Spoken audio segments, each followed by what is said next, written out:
My name is Paul Flavin. I'm the CEO of a company called Motec Electronic Devices. Motec was founded in 2012 by a combination of engineers and medical professionals to create what we believe is the future of telecare. We were very fortunate, I suppose, in approximately a year and a half ago, when going out to look for funding, obviously to support our business plan over the next 3 to 5 years.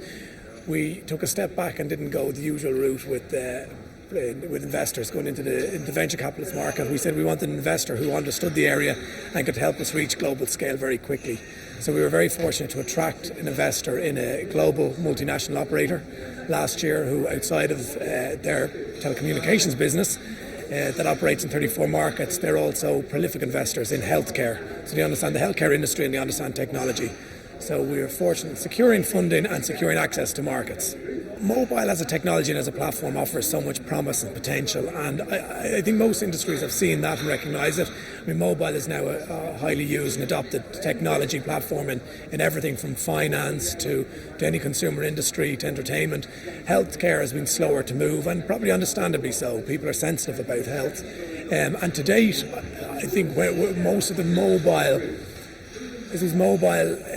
evolutions within healthcare have let themselves down, quite frankly. There's been problems that would be associated with mobile, perceived problems, I think, but problems nonetheless about connectivity, robustness of connectivity, accuracy of mobile as a technology, which would mean people are fearful of using mobile as a way to deliver critical telecare services if it doesn't work, if it isn't consistent.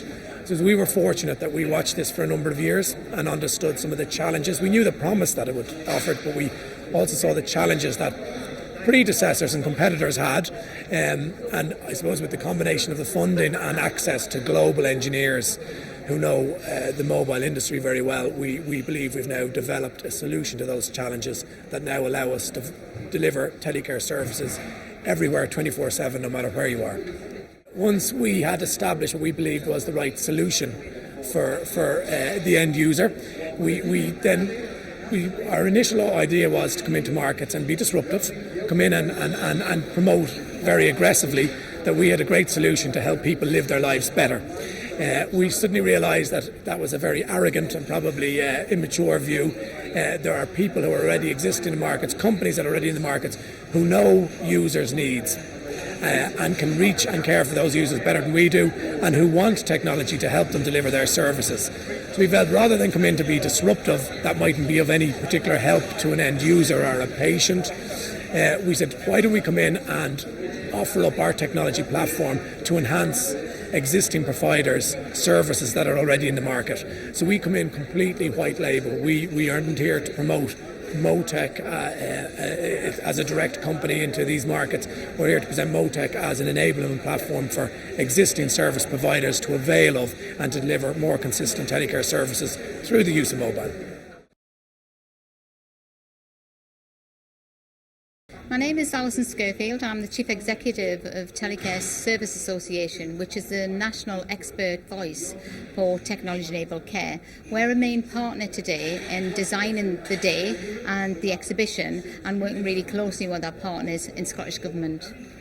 Nationally, how I see the development going is that people are starting to work much more in collaboration. And I think today, with TSA being a joint partner with JIT and the Centre for Telehealth and Telecare and Scottish Government, demonstrates how partners are working much more collaboratively together. I think this is key.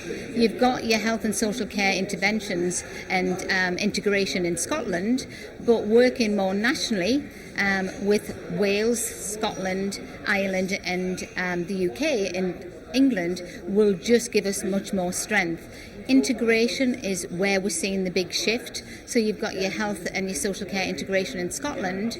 That in itself, where you're getting people working together, the innovation around the technology will come, because that's the big hurdle. We've got the innovation in technology.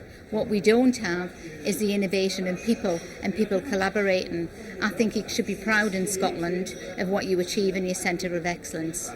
We've got a mix of the providers, the technologists, and people like ourselves, the supportive Centre of Excellence or here. But the big thing for me is you've got a lot of social care and housing to get, health and social care together. But like in the plenaries this morning, our big gap is housing. So we'll be working with the partners at JIT to look at how we can engage in housing chief execs to think about what implications does housing have and the shift of moving technology-enabled care. It's key. Thinking about at the new build of how you're going to build these new premises, how does technology fit in there to actually keep people in their own home, and that's one of the main government drivers. Housing missed out of Scotland when telecare, predominantly that core base has always been from housing. We've sort of engaged a lot with health and social care. Where did it all miss? Where did housing? Why have they fallen behind? I think it's the chief execs of your housing associations in Scotland.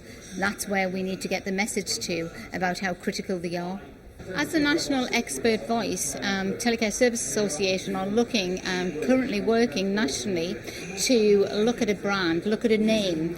At the moment, technology-enabled care is telehealth, telecare, e-health, wearables, digital health. The end consumer does not know what all of these terminologies mean, so we need a common language. We need to communicate that common language across the whole of the UK and everybody use it. We will be doing and working on a national special interest group. Some foundation work's being done to understand what that new terminology needs to be. Once it is there, we'll be going on a public awareness campaign across the whole of the UK to raise awareness and get some buy-in. That will be working with governments across the whole of the UK and hoping to get a national public awareness campaign around technology-enabled care. I'm Patricia Clark. I'm the Development and Training Manager for Cater Scotland, and it's a campaign, a cater-led charity that campaigns for better rights and support for carers in Scotland, of which there are 759,000 so far, and growing. And today, yes, what we're doing here today is we are here to talk about the different kinds of work that we're involved in, but also to talk about the updates that we've done with our Jointly app, which is a care management app. And it's the different functions that we've listened to our users, we've listened to our carer base, and we've updated them to make them more manageable and better, so carers are better able to manage and care, do care planning. And also, to talk about Buddy as well. We've gone into recent partnership with the makers of Buddy, which is a personal emergency response unit, and we are offering with our partnership a really good discount on that product as well. We value the fact that technology actually helps support carers. Not everyone knows about that, not everyone thinks about that as well. So we are interested in hearing what's going on around Scotland. We're interested in developments. We're interested in sharing why carers' lives are made better with technology as well. And it's also important for us to raise awareness amongst health, social care, voluntary staff, the benefits of technology for carers, not just for the people that they're caring for, but for carers themselves, and to ensure it's implemented in the right stage and in the right time and not 6 months too late down the line. And we're also interested in meeting developers as well, because with these developers we like to highlight it's not just about the person that you're developing the app for. You've got to think about the circle of care as well, and carers really need to be involved in the design process of this. And it's also really good for us to highlight to carers what's going on in the whole health and care technology world. What can it do for them? We know that technology can help support carers, and for us, whether it's using our Jointly app or whether it's using a very simple piece of telecare equipment, we've found through a lot of research with carers, that actually helps reduce their stress levels.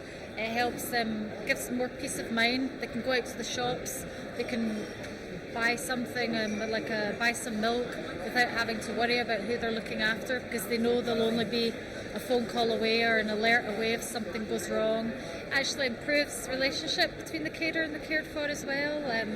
There's more independence between them, and that actually improves relationships. And also, carers can actually continue with paid work they can more easily continue with paid work, or they don't need to stop work, or they can actually take up a leisure pursuit that maybe they once had to give up, because they have the peace of mind and they have the knowledge that if anything goes wrong, they will be alerted immediately as well.